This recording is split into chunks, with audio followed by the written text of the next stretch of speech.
Varun, if you... Yes, I would like to open the meeting for the board of HOCP today. It's not basically, I would not, again, this is my confusion. I would not want it to be called an HOCP board meeting. It's more like a presentation uh, uh, for 15th of July at 5:07 p.m. All in favor? Yeah, I'm in favor. Thank you. Aye. Great, thank you. Thank you all. This is a follow-up meeting. We've had a couple of meetings where we've had an opportunity to share out the HLC 5-year strategic plan, as well as some recommendations for areas that HOCP may want to focus on over the next 5 years. I want to just reemphasize a point that I made at the last meeting, and that is we're providing many recommendations, but ultimately this is an avenue for you to have thought partnership, to discuss, to think about really where you believe the direction should be for the nonprofit. We're giving you something to respond to. Many of these areas and aspects that we're presenting are areas that our resident services through partnerships across the county will serve in some capacity, the full spectrum concept. It's not the thought that the nonprofit will take on all of these aspects. It's just really to give some parameters for you to understand where we intend to head these next 5 years in serving the residents, and to get the feedback from you all in terms of where the nonprofit wants to focus its support, financial support, and so forth. So I'll turn it over to John to walk us through the presentation, and then I think we've come up with a potential mechanism to get some alignment on your prioritization. Yes, thank you, Chelsea. So today, again, we will go through, well, right now this PowerPoint will be just to give us an overview of our discussion for today. And just to remind all of you, today we will discuss all of those recommendations that Chelsea mentioned. We'll talk about our overarching goals. What are we trying to accomplish with our strategic plan and HOC? And we will organize our priorities based on population, because our programs are primarily age specific. We'll also discuss about how to prioritize our funding decisions. And before we finish today's meeting, we will review the timeline that will continue.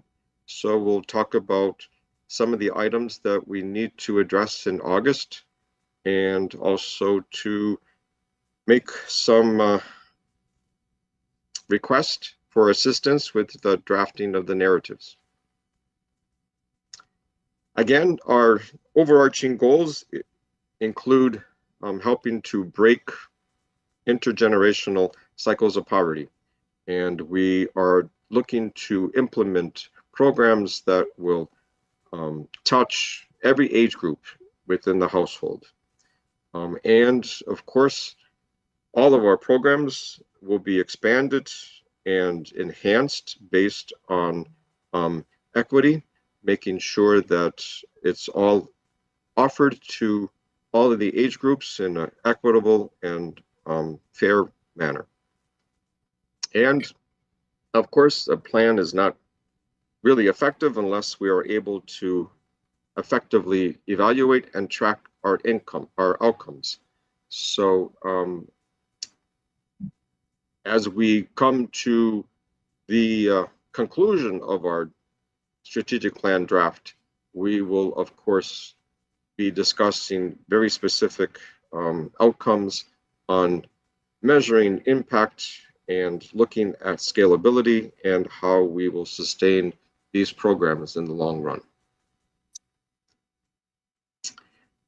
So today we will discuss all of these priorities that we've already introduced, that Davida in detail has already introduced to you at our previous meetings. We will look at all the programs for children under 5. These programs are going to be new for resident services, and of course, a first time for HOCP in diving into discussion on these programs. Elementary, middle school youth, those programs are very familiar to all of you. They have been priorities for several years. So there won't be a whole lot of new items there, but of course we still have to specify which ones we will continue on a perennial basis. And also high school youth, many of these will be also new for our discussion. And again, that will help to complete our footprint on providing programs to all ages of youth. And then the next big bucket of programs will focus on adults, of course, adult education, workforce development. We've already have been supporting over the last several years, whether it is discretionary funding to support specific workshops, or HOC Works funding to support tuition assistance. But our discussion today, we will talk on a higher level about some additional new ideas in this particular realm. And also, in the past, Community Partners has supported small business development programs, the workshops, but again, we will also discuss ways on how to enhance that even more. And finally, our older adults, we want to propose these particular programs for our discussion today on a higher level. Ultimately, programs that help to reduce isolation, foster independence, and also promote better health and wellness in our elderly properties. So how are we going to do all this? We put together evaluation matrix that will help us to prioritize. So we will look at each of these recommendations and discuss whether we would like to do, excuse me, whether we would like to use discretionary funding, or whether we prefer to seek only external grant funding, or if we want to do a combination of the two. Of course, we'll identify which ones are new, which ones are existing, and then once we finish that exercise, we'll be able to categorize them according to the types of funding that we will be using and whether they are new or existing. And if hopefully we will be able to then identify, which programs will be the board's primary priority, primary focus. And if the board is willing to commit exclusively discretionary funding, then that would be a primary focus.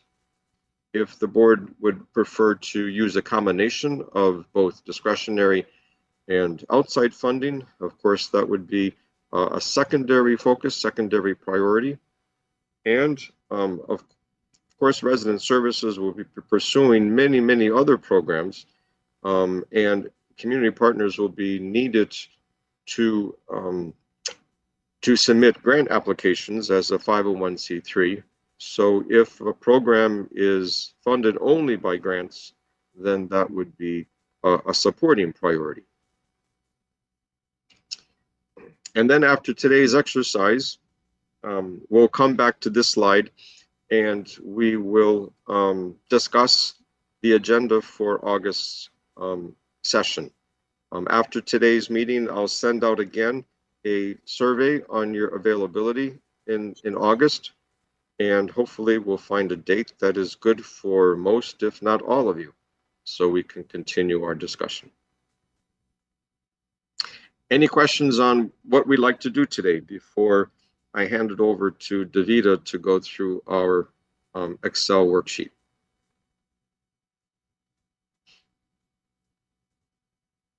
I think it's pretty clear, John. Thank you. Okay. So let me go. So this will be a live document, and we'll go line by line, and we could assign what we'd like to do. Can everyone see this, my screen okay? Yes, I can see it. Okay, maybe if I can make it just a little bit larger, if that would help. Maybe not. I'll go back to 100. Okay. Okay. All set. Davida, would you like to walk us through what you're thinking about? Absolutely. And I just want to add to what you stated with regards to funding sources that we'll try every avenue possible to seek existing funds or resources within the county, of course.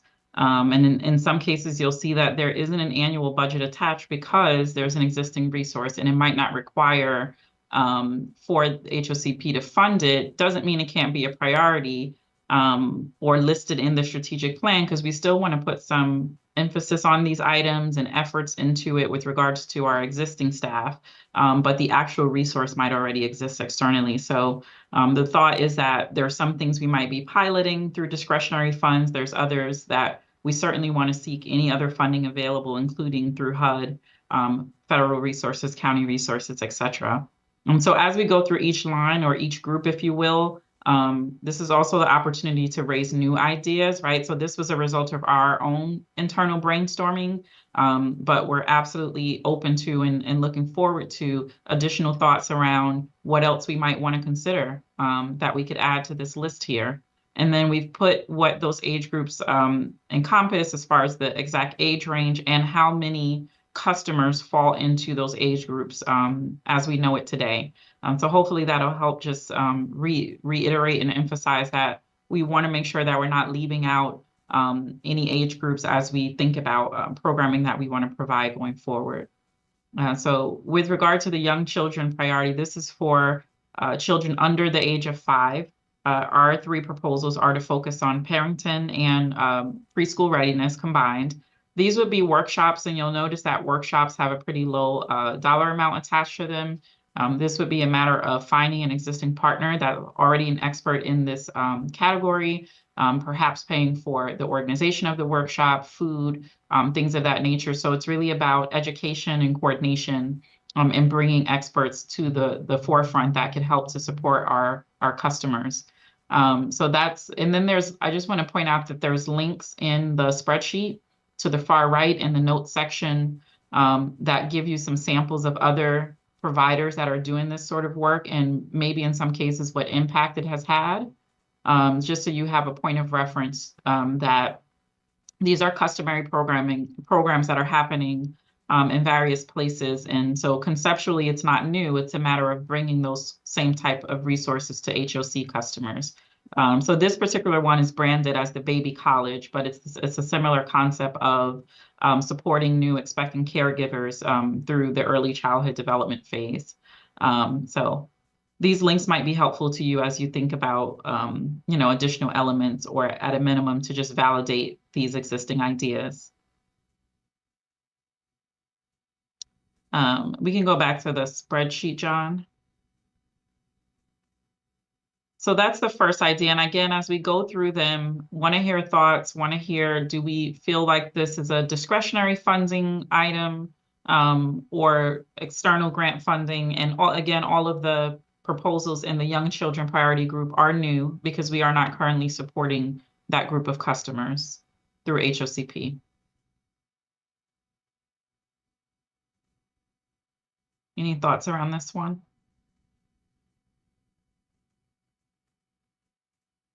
I have a general question. So you said that as a team, you met internally, you had your workshops and identified how much of this is being what is being driven by resident feedback? Because I know in the sort of the massive engagement that you've done over the last year, there's a lot of feedback around communication and not knowing about programs, but in terms of the specific new initiatives, are these are all of these gaps that were identified by residents or a combination? If you can speak to that, I mean, maybe as you go through that too. Yeah, so there really isn't any existing data on gaps identified by residents. So the customer engagement surveys that we have, the feedback, as you stated, is really around awareness, right? I wasn't aware of those programs. These sound like great programs. I just simply wasn't aware. Not so much what sort of services residents feel like they need. The general scope of services that we provide, I believe, has been validated with regard to educational programming, financial counseling. So there's a general thought that those who have participated have benefited from those programs. The challenge is those are really limited in their capacity, right? And so we could certainly seek to just expand the existing programs, but these ideas around what new programming we could do and how we could focus on what we're not already doing, that hasn't really come to the forefront. But we do have plans to validate those needs going forward and to do a more extensive sort of community needs assessment, if you will. That really hasn't been done to this level. So I'm excited to hear about all of these. I guess I would say that, I'm sorry, Chelsea, did I cut you off? Oh, I'm sorry. But what I was going to just highlight is that with Davida joining us, she's had an opportunity to do an assessment of the programs that we currently operate. We're able to see where we have high participation, low participation. That gives us some indication. She also took the time to look at different population age groups that we're currently serving versus we're not, and where there may be partners that provide resources. And I think one of the questions that was raised at one of the last meetings was how to avoid duplication, like if Montgomery County Public Schools was doing it. So what Davida and her team with support of John did was really look at where there may be an opportunity for us to fill a gap, as well as taking into consideration and of course hearing the feedback from her resident counselors. But there is an opportunity to do more one-on-one resident feedback. And what I would say is, as we set these goals within the next year, which the goal is to always come back every year to refresh, we will have more data informed information. We've expanded the technology, the resource that we use to collect this data, and they're launching a much more robust manner in which we can assess forces, what we're using to obtain data on individual residents as well as properties. So right now you just have a gaps analysis that's kind of being implemented. Precisely. Thank you, Chelsea. Thanks, that's helpful. Another question that may become clear as we go through this, but was a general question I had as I was reviewing materials, is most of these appear to be sort of programmatic costs. This is a huge expansion of work. So I don't know how expanded staffing aligns with this too. And because Yeah, it definitely does. And separate but related, we are assessing from an organizational standpoint staffing, and we do believe that there might be some roles we want to expand so that we, for example, our youth STEM coordinator, right, doesn't just focus on STEM, but really thinks about youth overall. So those are conversations that we're having tangentially that will definitely impact this work, because we absolutely need to match the programmatic resource with the staffing resource. And we're also in talks, and John and I will be meeting about other HUD resources out there that fund staffing that we might be able to leverage, such as the Ross grant and things of that nature. So you're absolutely right on that. Okay, so I will throw out a proposal that because of the small amount of this item and the fact that there's already existing partners, that this one be discretionary funding. I can't imagine, but this is what the conversation really is about, that there's an external funder for such a small amount, but maybe there is. And I think, starting with a small cohort will give us the opportunity to really assess if this is a need, given that we've never worked with this population before. So I would propose this perhaps as discretionary. Remember, these amounts don't have to be exactly what they are. We could say, yeah, sure, we'll try it, but we want to cut it to half of that amount. So this is where we're kind of negotiating and thinking about, what's feasible and what you all are comfortable with.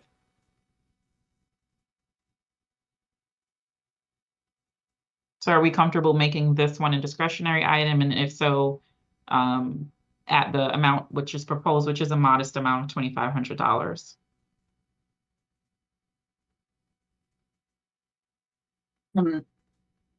Sure. I mean, I think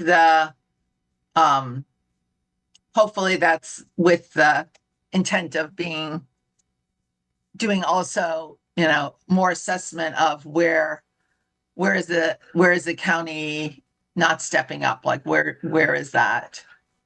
Where is really that gap? Which I think would be equally important there, right? To understand from the county where are they seeing the big gaps on preschool?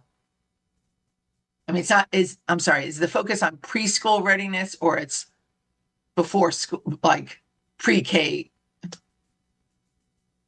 You mean like it's really school readiness. school readiness, right? readiness. Sorry, I just wanted to check. Yeah. Yep.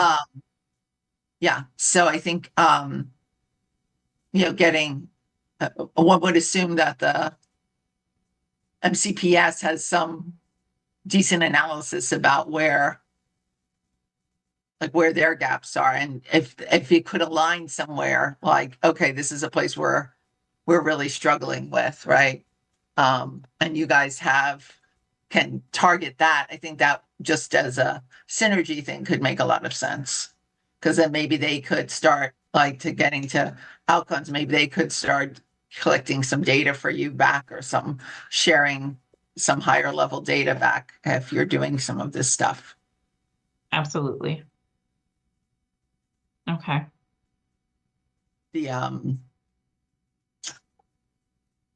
All right. I had a comment on the college savings, and it's ironic because there's a guy there who worked for me, and I'm actually seeing later this month at New York City Kids Rise. So, wow. So by the way, if you do this and you want to talk to him, happy to put you in touch with him. Simultaneously, I was going to say, I find these are hard, and I'm doing a project as part of my consulting on kind of non-FSS asset building, basically, and literally every housing developer, property manager, HFA, everybody we talk to just runs from having to kind of manage and track any savings accounts, and like the amount of money that it costs them, and how, there's a really great nonprofit affordable housing developer that's stopping their savings plan because they just found it was hard. Some of the kids left the property. So I know there's a lot of research to do it. It's not clear to me that housing is the best place for it. Obviously, outreach to connect someone, but it is, there's a lot it takes a lot to make it work, right? And hit all the fiduciaries. So I would probably say definitely only if you raised it, but I'd also think that it might cost you more than that to manage it, unless they were going to come in and just do it for you and it was paying them in a particular scenario. But it's not, that's been my experience in talking to a lot of people about saving stuff. Alexandra might have some additional insights on that one. I think that tracks it. It's labor intensive. I mean, great concept, but just the operational challenges are considerable. In the structures that you all have had experience with, have you ever had a bank partner that would help the individual create their own account? Like how involved must the housing authority be after you provide the counseling, and then during their tenure, maybe on an annual basis, there's some contribution or matching that happens, but does it have to be that the housing authority is actually managing? If they move on, we want them to move on and move on with knowing how to manage their own bank account. Is that not, or savings account? Again, it is just challenging to find the right partner locally who's going to do it at some scale for you, because they lose money on every single one of these. And I had a couple examples of folks using credit unions and then it just not working very well. Like the credit union was super mission aligned, but it just didn't connect very well. So I think there are examples of it working, but if you were trying to think like, could you scale this across your portfolio? Because you have pretty big portfolio versus kind of a one niche. I just think it's sadly a little more challenging than it should be, you know? I don't know, like if Rise outside of New York City can do like a plug and play where you can just be like, hey, we're funding it like that. Folks are interested, but they're not easy to find. We're funding this. You manage everything else, right? So maybe this is like a little more investigation to find out, but I just be wary of that because it does keep coming back as a challenge. Okay. Well, we definitely are able to leverage, we have multiple financial partners that benefit from being our financial partners that also provide resident resources and support. I'd like to explore with them what, if anything, they could do. So maybe we put this as exploratory, but I would not want to create a situation where HOC is having to help create some monthly report or, and I think if it's a grant from an outside source, that might also create that some of those reporting challenges or engagement by the PHA. But I'd much rather a scenario where we're encouraging our families to create this account and potentially creating an opportunity for some seed funding or some match funding, and that be the extent of our engagement. But let's do some additional, if it's okay with you all, some additional exploration here. Yeah. And Chelsea, in general, I think people would say the seed is a hell of a lot easier than the match because the match, somebody's going back to validate. And then that's like, right. So. Yeah, so in the New York City Kids Rise model, I believe it's a seed of $150, which is what I based this on. And there's not a match that's involved, but they are, parents are obviously able to contribute to that account as well. So it's really the grunt work is helping them to get the account, just educating them about it. And then once they have it, providing the seed match through a financial partner. And then from there, it's really on the parent to continue forth with this account into their adulthood until they get to college age. So I think that was our thought around the concept. And the person who started New York City Kids Rise is my ex-boss. So we, as the New York City Housing Authority, didn't really have a direct role outside of recruiting participants and obviously helping to track the outcomes and being a thought partner on it.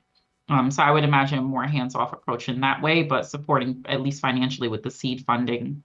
So this could be a matter of a combination where we need an external grant to support the pilot itself, but at HOCP elects to seed, some portion of the funding to get the program off the ground.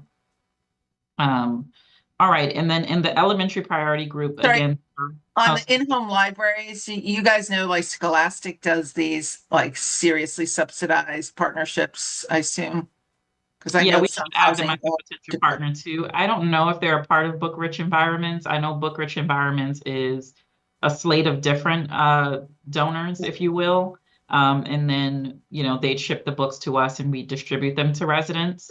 And then there's Little Free Library as well, which has a pretty modest cost, but I think we would start with the no cost option of Book Rich Environments. But I'd have to double check, and the link is there if Scholastic is a part of BRE. And if it's not, they'd be a great additional partner.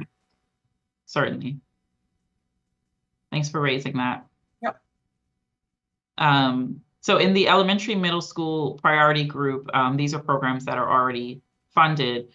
With the exception of expansion of the out-of-school activities, thinking about supporting the Piano Pals efforts that we do at one site, and perhaps considering expanding that to other sites. And that's just free piano lessons for children at Tanglewood houses. And then the other is the Community Foundation, which services children at the Willows, and they have a pretty extensive wait list. And with some additional funding, they'd be able to expand the services that they currently offer. So this one is really about considering if we want to provide additional support to those two particular organizations to do more work in our properties but still continuing the STEM out of school activities as well. You'll note that we have elected to discontinue the after school clubs. And that's one of those areas where we feel MCPS already has sufficient support to children in the after school space. But we do see lots of participation on the weekend and for specialized programs like the Piano Pals program. And the ones that you're suggesting extending or expanding, do you have any outcome data from that other than participation? We certainly can retrieve that information. Mhm. I mean, I guess that's just Yeah, I for would Piano assume. Pals, it's probably just going to be limited to participation. The children are learning a new skill. I don't know that they track much beyond that, but for the Community Foundation, I know they have to track those outcomes for their funding, is what they stated to us, and so they might have more robust metrics. Okay, and then the Tony Davis Memorial Scholarships, we obviously already fund. The community coaches is a new concept. I want to flag this one as a high priority because it is exclusive or explicitly related to HOC strategic plan, which has to do with increasing awareness of our services. So we are limited in our ability to do that because of our limited ability to conduct on-the-ground outreach in our properties. And so bringing in young people, training them in the concept of community coaching, and then paying them a stipend to conduct this outreach at our properties. And these would be residents of those properties that we would train. This model is well studied by HUD and others, and we think doing this would really help us to increase awareness of the services that we already offer.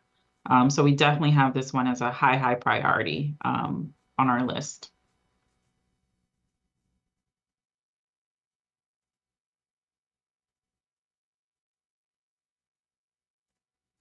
And John, this link includes information about community coaches, but it's a pretty robust and lengthy document, so we'd have to search the section that has that information. But the point here was to provide background around the use of community coaches and how it could be beneficial when it comes to increasing program participation. So we don't need to go through the links. I just really put them there for background purposes. Most of them require some extensive reading. Would you say that through some of the projects I've been engaged in, we certainly see coaching as a terrific model. I'm excited to see that here and think it can be powerful. Given the breadth of your programs, like how, are you giving thought to there are different types of programs or initiatives and you're placing youth or other residents, like, matching them in some way, because it's hard to be an expert in so many things. So just flagging that as a question as you're thinking about sort of the design. Yeah, there's one other model we recommend, which is the community health worker program. And so that one would be pretty focused on health outcomes, mostly at our senior properties, but doesn't have to be restricted to senior properties. But for the community coaches, they're really like information agents, right? So anytime we're having events or the resident counselor needs to communicate back to a specific household, or we're offering new activities, they would really be charged with ensuring that every single household is engaged. And I think it would move beyond them just posting a flyer, but really training them to actually engage the person and find out what their needs are and being able to relay that information back to the resident counselor on a consistent basis. So I think that level of touch is what's needed. But as you know, our staff are aging themselves, and their ability to be nimble and engage in the properties in the way that they used to has become a little bit more difficult. And this also gives us a chance, obviously, to train young people to enter the social service profession and to make a modest stipend while doing so. Yeah. And then Ready for Life, I just kind of threw that name in there, but the thought is that we want something that really combines different topic areas that would be useful to young people around college exploration, career exploration, and financial literacy. So a trifecta program that kind of gives them all of that education in one place and explores internship and mentorship, and provides them with a stipend for their participation is really what we're looking to do here. And this would be for high school age youth 14 to 17. I just want to pause, and are there any new ideas that we haven't, that you don't see here, that you're seeing in your work, or that have come to mind over the years of engaging on the HOCP board that you think we might have missed for these three age groups? And then we can go into adults and older adults. I think I asked this question before on on all the kids, basically. If you're like feeding programs essentially for kids during the summer and breaks, but especially during the summer. And I know that, in certain markets and properties, people run summer programs just basically as a vehicle to make sure that kids are getting fed. I don't know. Montgomery County may have that covered in other ways, but I do think that's a really important issue to think about with, especially that elementary, middle school group, that they are actually eating, So like a summer meals program?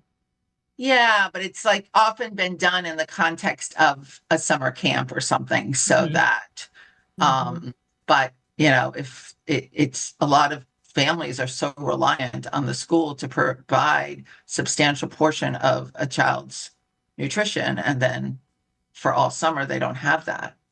Mm-hmm. So I don't know if you have a set, but that to me is always kind of like probably the number one priority, just to make sure that that baseline thing is happening. And again, maybe in the county there's enough of other ways they're getting it. I just don't know that, Yeah, I think one of our HOC commissioners raised this as well. Oh, sorry, Chelsea. I was just going to say, I know we have strong partnerships around nutrition for our seniors. And I also know that the county has summer school and other kind of options that I think some people lean on so that they have access to, their children have access to nutrition as well through those programs. But we can look into this further. I'd be curious to know, and couple of things. One, we don't necessarily have food license ability at all of our sites, and food handlers and all of that. Those requirements are something that we should just even assess where we would even have the capacity to do something like this. I'd be curious to know if there are partners that do things like food trucks or something like that, a creative model like that. But maybe this is an area that we put on the list to explore further, and we can then provide some recommendation, and then thinking about what really would we be funding, because it would be really expensive, of course, to cover all the food. So what are we thinking? We're thinking we want to do a partnership, but do you have some example or recommendation around what it would even look like to fund the nutrition?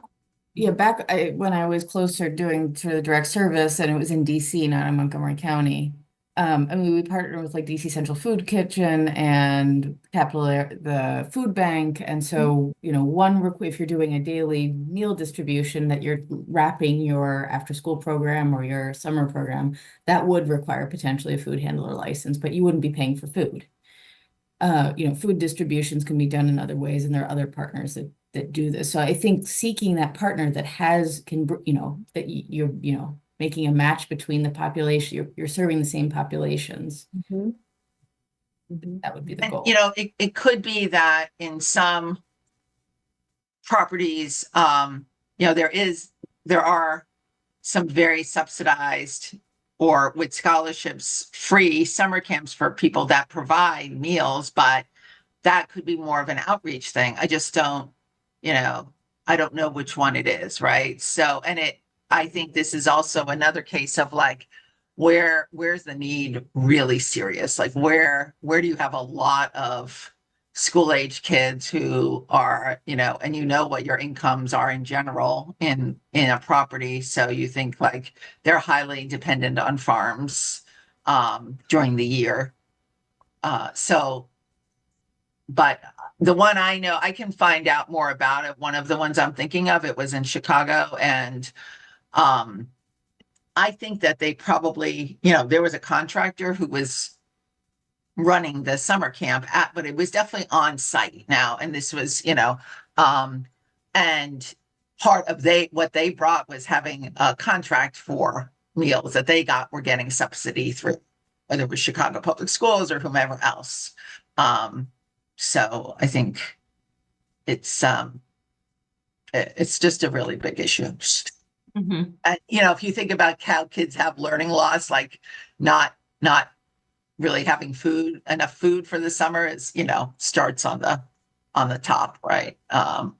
So how does that happen in a way that's not stigmatizing for the kid? And it's like, oh yeah, you're going to summer camp, like, as opposed to, like, for some of them, going to summer school would be seen as a stigmatizing factor just to get the food, right? Yeah. Well, I know one thing MCPS has done that starting this school year, I think for the first time, is that you don't have to need the summer school in order to go. So that's, I think, hopefully a big relief. We're doing a food, fun, and fitness program at Cider Mill, which is our largest property, for the first time this year through Montgomery County Recreation. So maybe there's some learning from that we can explore. And we certainly have tons and tons of food partners that we work with, and food distribution is probably one of the highest activities that we do, participation wise, but also effort in terms of effort. So yeah, this is something we can definitely keep on the table and explore what the gap might be. So thank you for raising that. Yeah, I do think it's important as you guys think about the efforts you're doing, like, I don't know that that's on here, right? But that actually is something that applies to every single group, right? And it's so fundamental. And so, in the past, talking to resident service coordinators and doing all these different brainstormings, and the thing that always came back as the most important thing they could do was get people access to food across every age group. So don't underestimate how important your role is, I guess. That's all I'm saying. Absolutely. Before we on to adults, how do we feel about funding the community coach model and some form of college and career and financial literacy preparation for high school age youth through discretionary funds? And for context, I think it was 175,000 left in discretionary funds once all the line items were expensed. And it doesn't mean that we'd have to do this year over year, but at least thinking about, I guess, this first year, what's the level of comfort with these two items? One more question on the Ready for Life. Would you do this in like 2 properties? It's obviously 25,000 is not, not that much. So what scale would that be? In the spreadsheet itself, let me open it so that I can see the live version. Because in the spreadsheet itself, it has a calculation there, which was really to help me remember how I came up with these figures. Where is it? Hang on, it's not coming up. There it is. But what I think with these sorts of programs is that we need to open it up as wide as possible. I don't think that this site-by-site model is necessarily effective, because you might get a few people from the site that want to participate and a few people from this site. So I think we would do widespread outreach and recruitment, and any HOC customer could join the cohort. And I think I calculated this at 2 cohorts per year, or at least for the first year. It would be, so this is 50 young people with a $300 stipend plus $10,000 for facilitation is what I calculated. And this is just based on some of the past efforts that we've done. So yeah, so they're learning, they're not going to be doing physical work like the community coaches, so the amount is a little bit less. The community coaches are going to be going out and doing work that essentially resident counselors used to do or could do. So we want to make sure we fund them properly, but I also think that might be a higher number of participants. So we're looking at 48 community coaches, and they would get a $600 stipend. And there would be 2 cohorts of that, versus Ready for Life would be 50 total at $300, and then plus $10,000 for facilitation of the course. And when you think about sort of access, 2 cohorts, is a lot of this engagement, learning, training happening virtually? Are they meeting in central locations? How do they get there? How are you sort of thinking about that? Yeah, I think it could be a combination of both. I think we could have perhaps the bulk of the curriculum happen virtually, and then have a few in-person sessions, maybe an in-person orientation, a midpoint meeting. And I'm thinking about our fatherhood initiative and the way that they do programming. So they've mostly nationally transitioned to virtual, but we still choose to do a few engagements in person where the dads come in for a lunch. And they said that that actually really helps for them to meet other fathers. So thinking of a similar concept like that, I think the in-person engagement with other young people will be really impactful. We certainly would want them to meet our counselors and to know who they are. In the community health worker model, they would be going out to the sites once they're trained, to actually do sessions at our senior property. So there should be some level of in-person engagement, but we still would want to leverage the virtual model as well. And once if and when, right, we get through the approval of these different items, there'll be a project plan, if you will, for each item, really thinking about how are we going to recruit, how are we going to process the stipend. So getting more into the detail, if you will, about how each of these programs will operate and what sort of staffing resource we'll need to leverage to make these programs successful. But we want to make sure, at least conceptually, that it registers and fits into, right, a structure of what we might be able to propose for a strategic plan.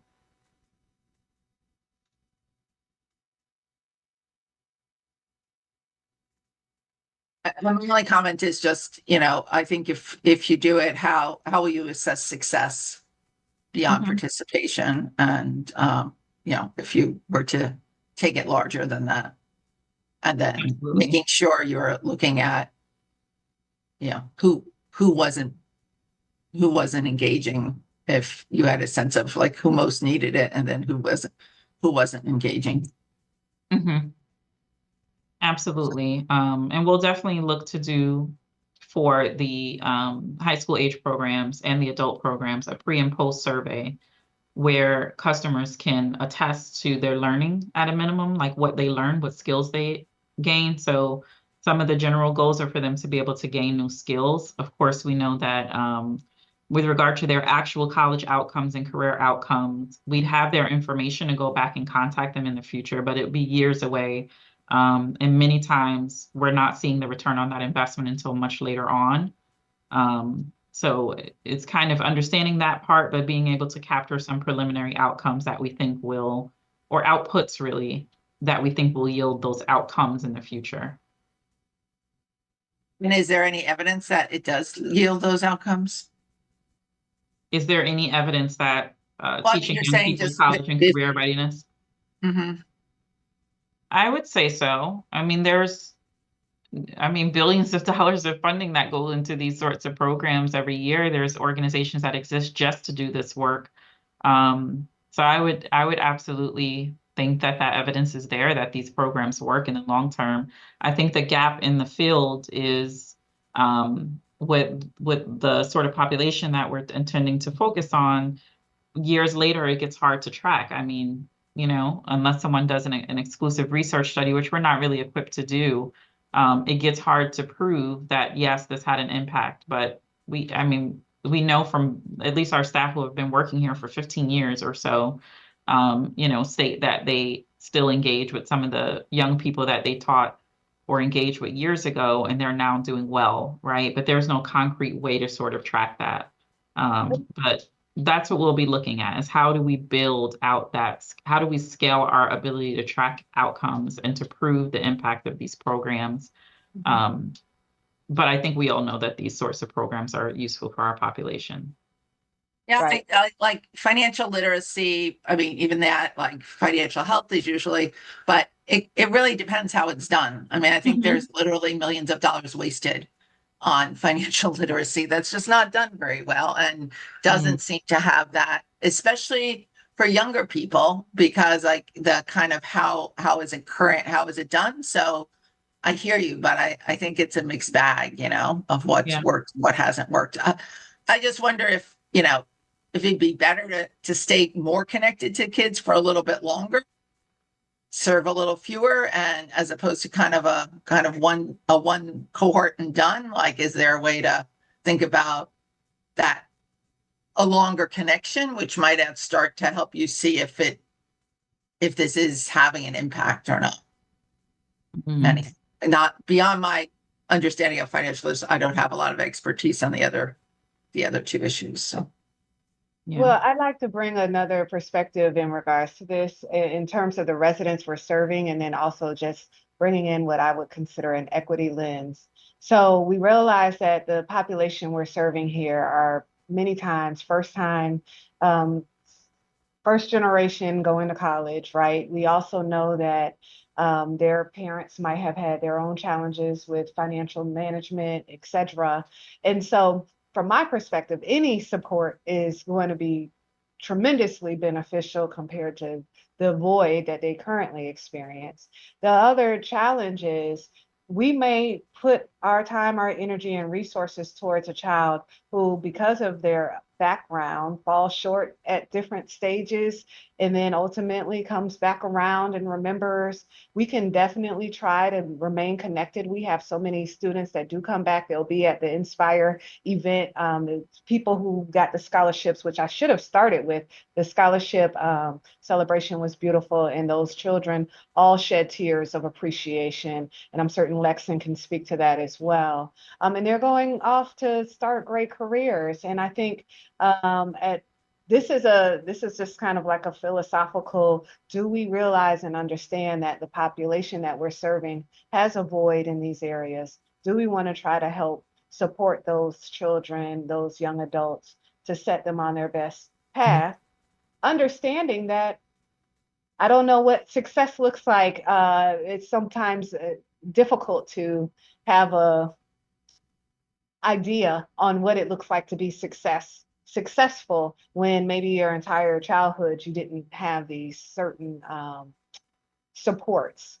And so it really is just a belief that this is something we want to provide to our residents, is how I view it. And yes, we may get some great stars that come back and say it worked, but we have to be okay with the fact that some of these children who've gone through and lived in poverty all these years may have some systemic challenges that they're still having to work through as they get older in life. And we want to be able to help steer as many as we can in the right direction. Thanks. Yeah, and Chelsea, I was not suggesting people weren't, we shouldn't do something like this. What I was suggesting was we should know what level of intervention is most helpful. So if it's a 3 months or 4 months, is that sufficient? Or actually, would it be better, to serve a few less kids and lengthen that more, or stay connected in some way? Because certainly on other things, there's evidence about that, of like, how long is your engagement with somebody, et cetera. So, and how does this connect to maybe other things that you do in properties for kids, during this time? So to me, that's about also respecting the person who's participating to try to make sure optimizing what is known out there for being successful. I'll not say anything else. And I think then we can defer to Davida as we think about program development, and then also maybe this is an area where we can do some and probably would benefit from some focus groups, and we can even pay some of our young people to participate in some focus groups that could help us build out a program.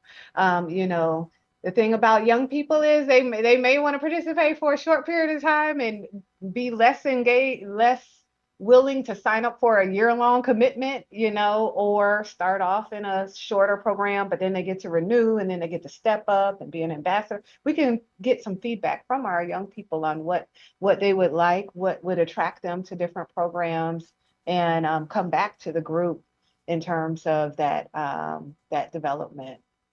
I actually have an idea about that.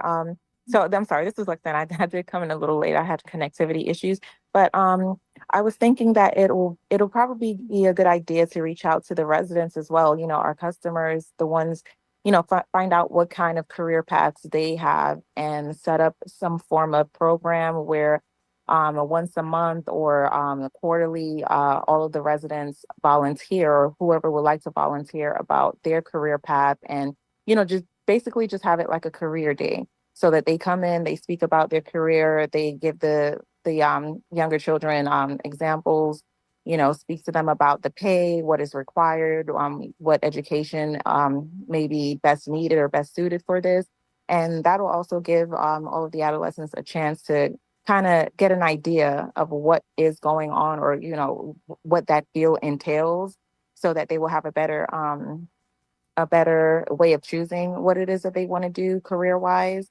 And hopefully that would also lessen the expenses of the college and the career funding for them. Because, you know, one child will say at this time they're interested in this, and then they will switch it over and say, well, I'm not interested in that anymore. And then, you know, so it'll probably cost less to do it that way as well, if they have an idea of what it is that they would like to do. Yes, thank you for that idea, Lexan.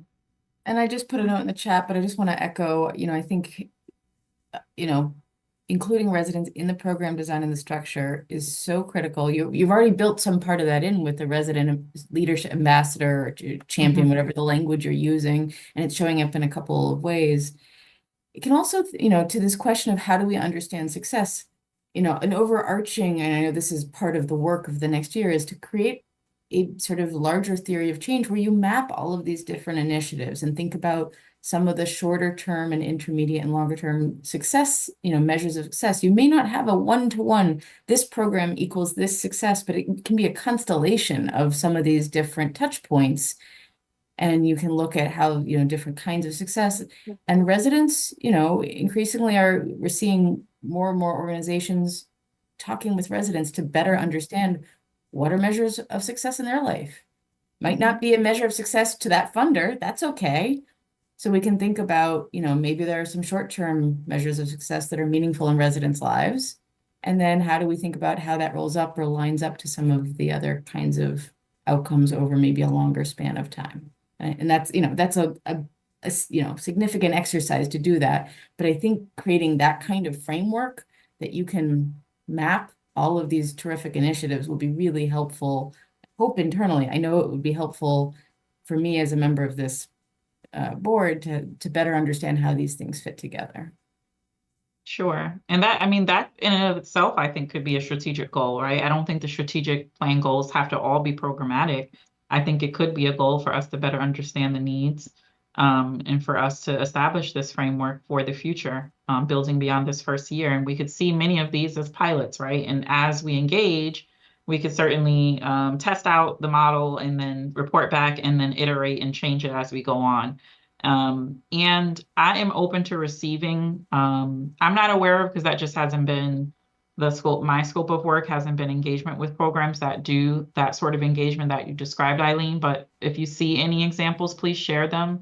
I think, you know, we're certainly open to, and we maintain an open mind about exploring any and all possibilities.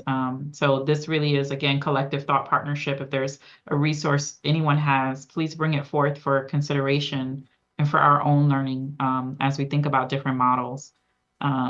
And leveraging the HOC Academy umbrella, I think, too, to think about, do we want to have an academy that's multiple years that someone sort of progresses through, and maybe how we can think about linking all these different age group programs together at some point in the future, if it's not happening right this year. Okay, so where did we, I'm mindful of the time, where did we land on funding for community coaches, and a pilot program, at least, of the Ready for Life? And it may not be called that, but I just needed a name to bring the concept together. But what are our thoughts about funding those in the next 5 years?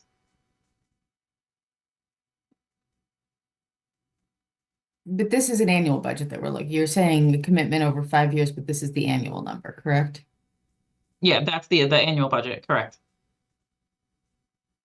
I mean, I think it makes, you know, I think the opportunities to build resident leadership and active engagement and participation make a lot of sense. And especially if we're thinking of this as a first pilot year and then really sort of doing some self-reflection and assessment and you know, digging into what we think is working and getting feedback, you know, over the next year, I would support that.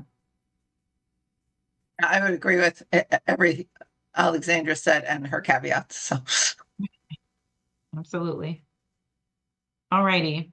So just one point, just to clarify on this count. So as we were, you know, having this very engaging discussion, I started to populate the numbers wherever I saw the X's in your spreadsheet. Mhm. So I see that because the question was, is it a 1-year program or a 5-year sort of a discussion we are having? So in the discretionary, I can see a total of 109,000 with the X's being there, approximately, because some of them were spread over 2 line items, so just made them half. The budget line items are about $238,000 and external funding is 140. So how are we distinguishing at this time between the budget line item and discretionary?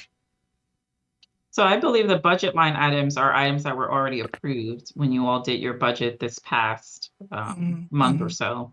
If I'm not mistaken, John, but you should certainly validate that.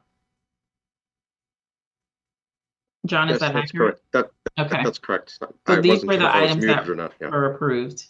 The STEM summer activities, which is an external grant, right? Isn't the STEM summer funded by the county?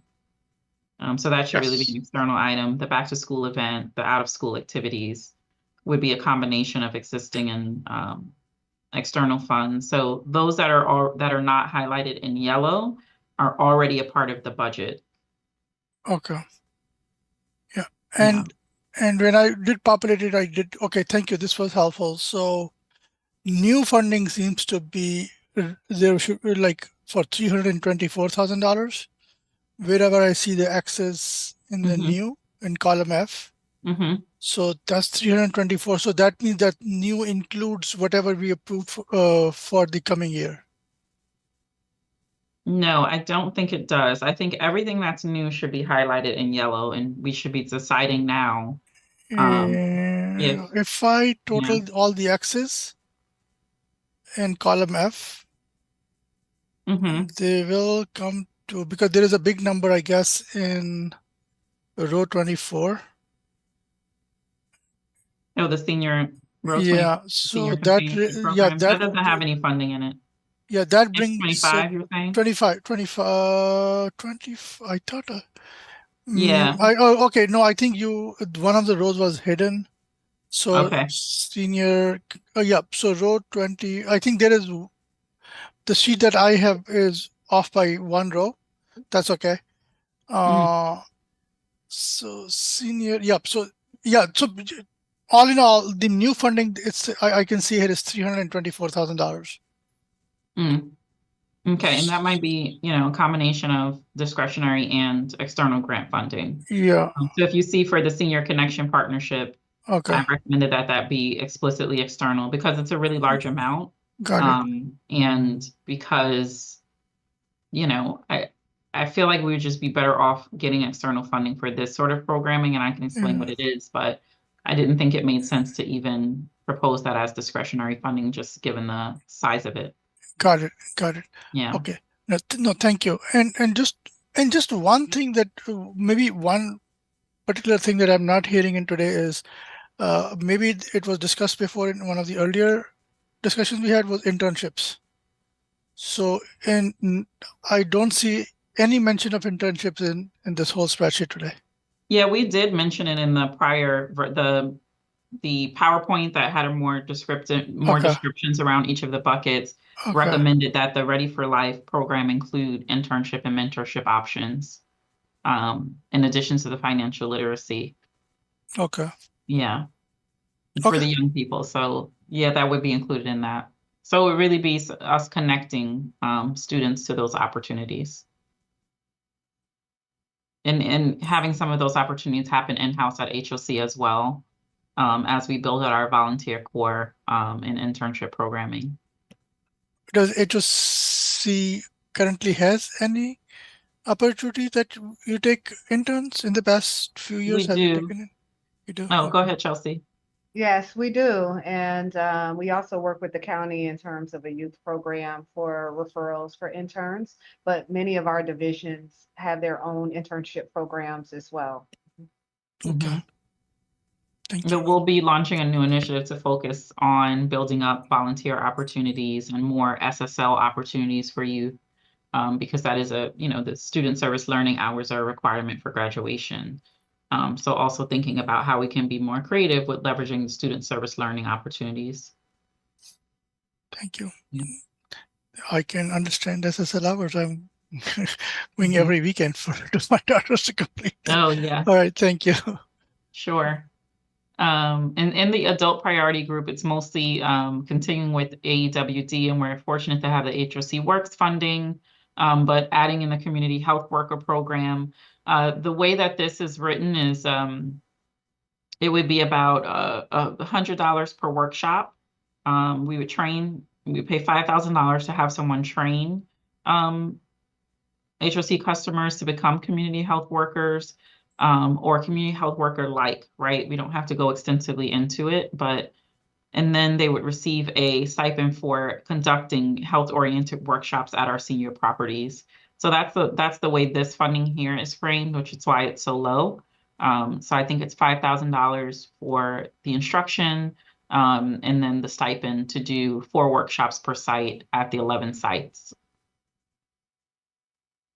Or you could do, more workshops at a few sites and then, rotate which sites you go to in the subsequent years. But that's just the quick math on the community health worker program. The career advancement asset building workshops, again, the workshops tend to skew lower because these would be 1 or 2 workshops a year, geared towards the adult population to supplement what AEWD is already doing. And those are proposed to be discretionary funds as well. I would say the community health worker initiative is probably fairly fundable. I mean, I know you have it in both categories here, but yeah, you have a number of healthcare partners that this is in their interest to, invest upstream to improve residents' well-being and stability. You can, frame it that way. I think that's that one. Absolutely. Thank you, Alexandra. Okay. And then last but not least is the older adult population. So the senior companionship program, we might be able to do through the HOC Volunteer Corps. The Senior Connection Partnership. So Senior Connection does trips to grocery stores. They take seniors on outings. They have a pantry filler program. And then they have a senior companionship element as well. But the bulk of their program is focused on outings and their pantry filler program. They also take seniors to medical appointments.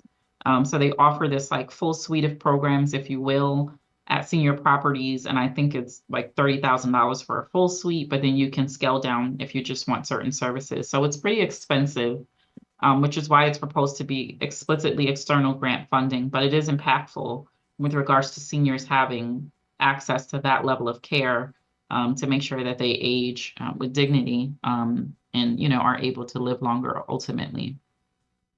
And then I mentioned last time that we've launched 2 gardens at 2 of our properties, and those cost about $2,500 each, which includes both the consultation fees to CKC Farms as well as the actual materials. And that certainly we could focus on our senior sites. Chelsea, you mentioned trust and estate planning workshops, so we've added that in here. Again, for our older adult population. And then lastly, fitness classes and nutrition workshops, which have been requested at our sites, and we do it at some sites, but we haven't been able to expand this to all sites, because we've mostly focused the funding on the middle school population. So I do think that some of the services that have been requested will now be able to fulfill if we sort of open it up and focus on servicing not just the elementary and middle school student population. Any other questions, thoughts, comments?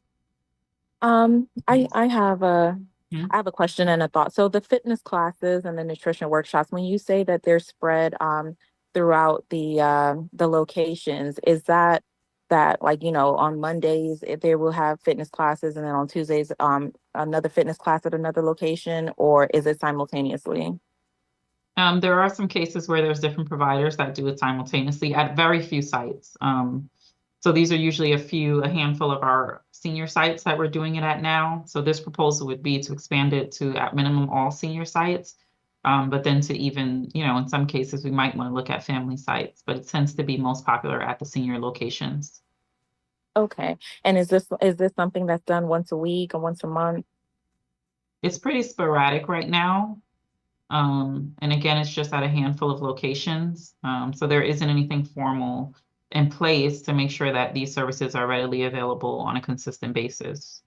Okay. So I asked because again, I'm more so about volunteering. So if we get someone to volunteer, we can focus most of those funds, somewhere else that is actually or more so needed. So I do still have a connection with one of the HOC recipients who graduated from the Small Business Development Program, and he actually started his own fitness business. And I did reach out to him, and he does want to give back to HOC. So he said he would have no problem volunteering and working with the seniors, with their fitness. So that could be something that we look into. If we have people that could just come in and say, "Okay, I want to give back. HOC has done so much for me," and he's one of them. So if it could be something where maybe he goes to one location every week, or in something can be worked out where he works with all of the elderly at different locations, and help us save some money on the budget that way. Yeah, absolutely. Thank you. Yeah, of course. Appreciate it. Any other thoughts, questions, comments, or additional ideas? I'm just going to run through what this would cost. It looks like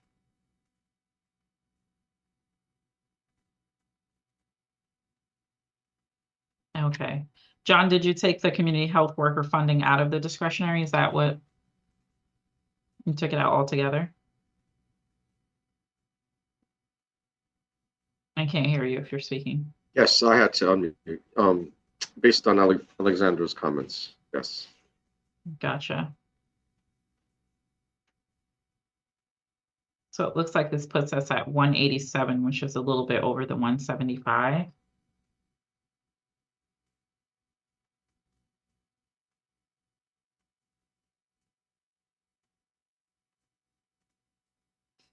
So the good news is all of this is within budget. It's a little bit over there, obviously we would need to finagle the numbers a little bit, but this is also the opportunity to say, what if we, added, and we don't have to do that today, but just in terms of next steps, if we felt like some of these numbers were a little bit lower than we think they'll cost, we could increase them, and we could always hold off other items until year 2. So we don't have to do everything in year 1 of the plan. And this annual budget is meant to be recurring, but as we go through these programs and receive back the assessments, we would decide if we want to continue forth or shift funding elsewhere as the years progress. So I think that would be a strategy that we could use. I think that sounds really like a good strategy, Davida. Just as I said in the beginning, it's a lot of stuff you have proposed here, all good sounding programs, but thinking through sort of a strategic approach to, especially since you are doing so much baseline setting right now, and you have this goal of reestablishing relationships in the community, and that's going to be where a lot of your staff is spending time. And even if you're successful in rolling out this resident leadership and champion program, which will help to do that, stratifying or identifying the places where you want to prioritize in the first year with some consideration for how those work, and then thinking keeps a few for potential rollout in later. Makes sense based on that feedback, that engagement with residents, and hearing what their priorities are, and continuing to map what partners and resources are in the community too. Absolutely. So maybe the next time we come together, and obviously between now and then, we'll certainly give additional thought to which of these we might want to, even all the ones that are listed as discretionary, which we might want to prioritize even further as far as we anticipate rolling them out this year, and maybe picking a handful of those and sort of pacing ourselves with rolling out new programs just from a capacity standpoint, if anything, So maybe it's a matter of, you know, expanding to one age group first and working our way through, or, you know, picking one program per age group that we want to pilot and then building as we go. Just thinking like we don't have to expense, you know, all of the funds in the first year. We could preserve some of them towards the latter end, and how that will give us some time to sort of ramp up and get the right structure in place to support these programs. And Davida, we're going through this exercise with implementation for the HOC plan, and the consultants have come up with a pretty good matrix that helps determine feasibility. And I think we can apply that here and come back to the board with the recommendations on sequencing based on using that that matrix. And it kind of looks at, you know, financial feasibility, how closely aligned with the goal it is,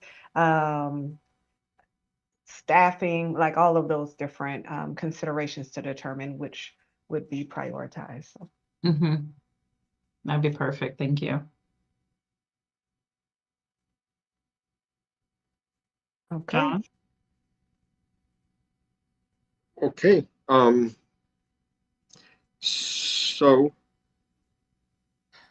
we have our assignments and to get us prepared for our next discussion in August. Our virtual discussion today seemed to flow pretty well. And if you'd like to have our next meeting on a virtual platform, we can do that. Or we could do a hybrid or in person. I will distribute to all of you another survey on your availability for the whole month of August, so we can find a good day for most, if not all. And then between now and then, Davida and I will work through all of your recommendations and reorganize all of the priorities that we discussed today, using the feasibility matrix from our implementation plan vendor Invisio. And so that should really help us to make some realistic budgetary projections and putting all of these programs and priorities on a good timetable, and maybe even begin discussion on some possible outcomes on what we would consider to be a successful implementation of these programs.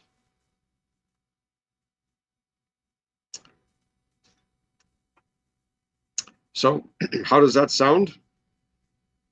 Sounds good.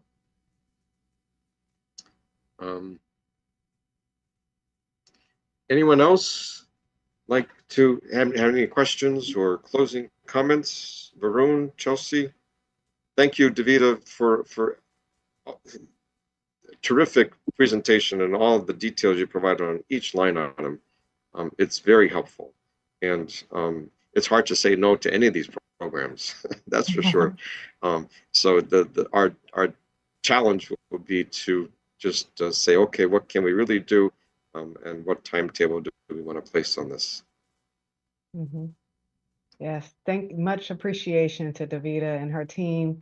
And thank you all for this discussion. I know we've been trying to get to the meat of where do we go from here? And I think this was some good feedback that we received from you all. We definitely will follow up and do the additional research, especially about that nutrition component as well. And look forward to continuing the discussion and getting us to the next step. So thank you all.